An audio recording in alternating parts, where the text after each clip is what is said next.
Sosok Priguna Anugerah, dokter PPDS Unpad lecehkan keluarga pasien sudah menikah.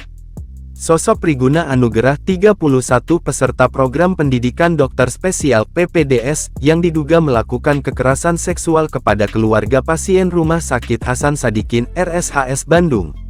Setelah kasus ini mencuat ke publik, nama Priguna Anugerah pun langsung menjadi perbincangan.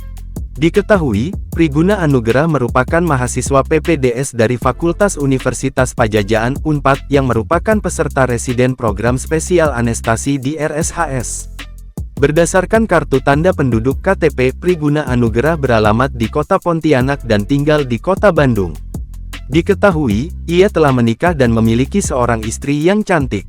Priguna yang sudah ditetapkan menjadi tersangka ini ditampilkan oleh Ditreskrimum Polda Jabar, Rabu.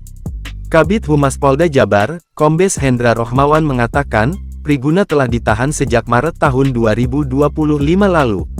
Tersangka ini meminta korban FH untuk diambil darah dan membawa korban dari ruang IGD ke gedung MCHC lantai 7 RSHS.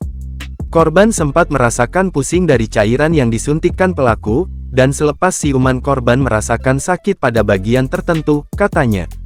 Priguna kini dikenakan pasal 6 CUU nomor 12 tahun 2022 tentang tindak pidana kekerasan seksual dengan ancaman hukuman penjara maksimal 12 tahun. Universitas Padjadjaran dan RSHS menyatakan mengecam keras segala bentuk kekerasan, termasuk kekerasan seksual, yang terjadi di lingkungan pelayanan kesehatan dan akademik.